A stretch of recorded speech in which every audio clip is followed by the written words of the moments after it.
Okay, welcome back to another episode of Third and 23. I'm your host, Alex, here to bring you another pick and prediction video. We're talking CFP first round. This is my second first round pick and prediction video. In this one, we're going to be talking about the Miami Hurricanes visiting the Texas A&M Aggies in a game that I believe is going to be the best game of the week and the best game of the first round. So Texas A&M comes into this game as a 3.5 point favorite. It's open at 4.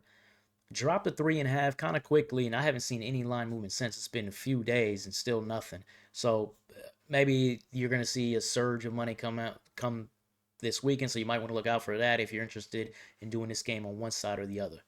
So now, how did both of these teams get here? Miami, they finished the regular season 10-2. They were looking like one of the best teams in the country around midseason. Then they lose at home to Louisville, a game that Carson Beck threw 4 picks. And then 2 weeks later, they go on the road to SMU, and they lose that game, a game that Carson Beck threw a couple more picks in that one. So, you know, Miami has a tendency to quote-unquote choke. We saw that last season. Kind of we're seeing it this year, but still, in the end of the day, the committee rewarded Miami as being the best team in the ACC and putting them in the college football playoff. Texas A&M, how did they get here? Started the year 11-0. Has some really good wins. Has some closer wins than you expect in some of these matchups. Who could forget that crazy comeback against South Carolina, a weak South Carolina team at that. But still, started out the year 11-0. They were looking like they were going to get a bye, looking like they were going to the SEC championship game, and then they lose to Texas yet again in the season finale. They just can't get over that hump. Lost 27-17, so that dropped them all the way to the 7 seed. So that's the context around this game. Let's go ahead and get into the metrics and see, as in the matchup analysis, to see what looks like what. So when we're talking about the Miami Hurricane offense, you got to start with Carson Beck. I know I mentioned those 2 games he had a bunch of picks in, but he finished the year top 10 in EPA, 73.5 completion percentage. Now that's can be a little bit misleading because Carson Beck throws a ton of short passes. Average depth of target is 7. That's 138th in country. What Miami expects, what Miami's passing offense essentially is, it's a lot of Malachi Tony, run a 3-4 yard slant, 5 yard slant, whatever, catch it and get a lot of yak. That's essentially what's been working for Miami in the passing game this season. So it's an efficient passing game, but it's a limited passing game. It's not really anything going downfield. And they're also boosted by one of the best offensive line, probably I would say the best pass protecting offensive line in the country. You see it here, first and lowest pressure rate allowed, only 16.2%. Now, we talked about some of the limitations in the passing game. In the running game, see more limitations. I like Mark Fletcher. I think he's a good back. But this team overall, 45th in EPA, 9.8% in explosive running plays. That's 111th in the country. It's really Mark Fletcher or bust. Marty Brown, when you watch some Canes game, he gets a little bit of gas. I believe he finished with less than 4 yards of carry. He's not really like that. So it's just really about Mark Fletcher, who, again, I think he's a good back. But he's not an explosive back, right? You're probably not going to see a lot of explosive plays on the ground for the Canes in this one. So I think you're going to see kind of a limited offense, but you're going to see Carson Beck efficiently be able to move the ball along. Texas A&M, they got the best pass rush in the country. Top 15 pressure rate, number 1 in the country in sack rate. Tons of pressure on quarterbacks all year long. I think this is going to be the big test, right? The Miami offensive line, can they protect? If they can protect against this Aggie front, Miami's got a real good chance. But if he's getting swamped, Miami's going to have, it's going to be hard pressed for them to score in this one.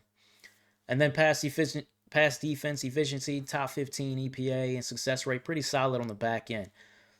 The issue with Texas A&M this season, probably the biggest weakness on their team overall, has been their run defense. They started out the year real weak against the run. They made some improvements. If you were to look at success rate, down in, down out, Texas A&M is pretty solid run defense, but they give up some big chunk plays on the ground. They've done it all season. They did it early in the year. They did it in midseason. They've done it late in the year. 15.3% in explosive plays they allowed on the ground. That's 123rd in the country. And this is the crazy thing: 4 yards after contact per attempt. That is dead last in the country. Now, obviously, that's because if you break a tackle and you go a long way, that's going to add to that. But still, just to point out the fact that the Aggies do give up some chunk plays on the ground. Now, Miami isn't really the type of team to get chunk plays, but just saying there could be some opportunities in this one. Moving on to the flip side of that, the Canes defense, similar to the Aggies defense, pass rush. Everybody knows about the 2 edge rushers, Bain and Mesidor. Best edge rushing tandem in the country. They're top 3 in pressure rate, top 15 in sack rate at 19.1%. And then the pass defense, I don't think they have a who's who of defensive backs back there, but they're coached well. They're really helped by the pass rush, obviously. So that helps them be 6th in explosive allowed in the country. So not really giving up anything downfield.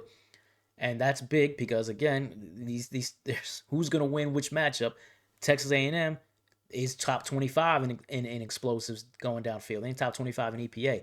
They hit off those receivers, Mario Craver, Casey Concepcion. They hit them off with big pass plays down the field for Marcel Reed. And as you know, he's got a lot of mobility, so he can do some ad hoc, ad lib kind of plays where he's breaking out, rolling outside, and hitting a big play down the field. And both of those guys are explosive. They got wheels, they can catch passes, and they can take it 50 yards easy. And then the running game. The running game has been strong with Ruben Owens running the football. Marcel Reed, obvious dual threat, 466 yards rushing, 5.2 yards per carry. So you're going to have to watch out for him being able to take off in this game. But one thing to note also is the Aggies' top running back, Le'Veon Moss, he might be back for this game. He's been out since the Gator game, which was around midseason. There was thought that he could come back against Texas. Didn't happen. He's been seen. Today's Tuesday, December 16th. He was seen at practice today running drills. So he might be playing in this game. If he's playing and he's 100% healthy, that's a big boost to the Texas A&M offense because he would be the best running back on the field in this game. And then finally, what's the issue with the Aggie offense? It's Marcel Reed's inconsistency passing the ball, 61% completion percentage overall. And then there's something that a lot of people don't know. Man coverage is kryptonite to Marcel Reed.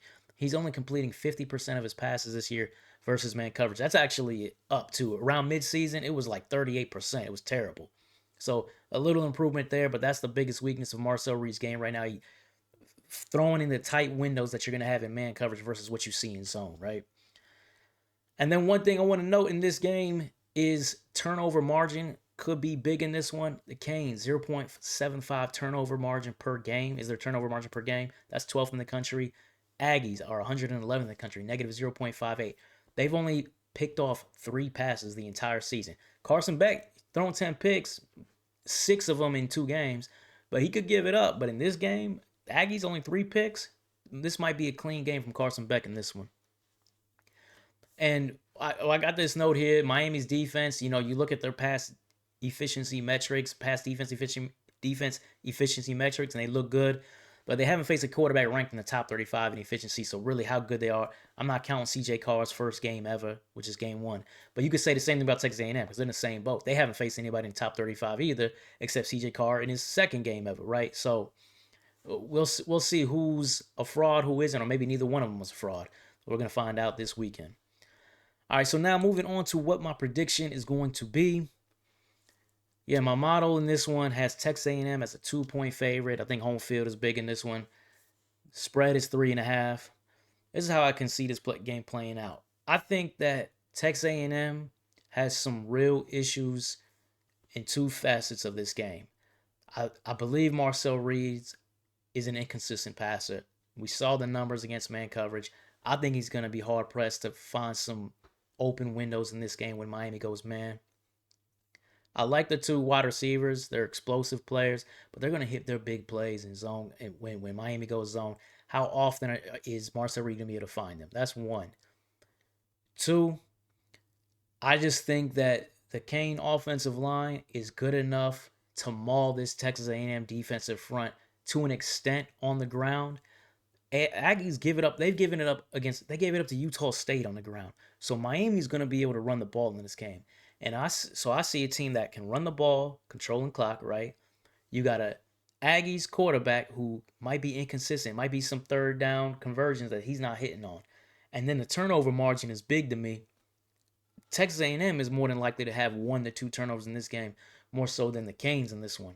So because of all of that, I think the Aggies are better at home, better overall. But with all of that said, with how that game script could go, I think it's going to be a real tight game. Go ahead and give me Miami with a plus 3.5. Aggies could still win this game, win by 3 as you might see.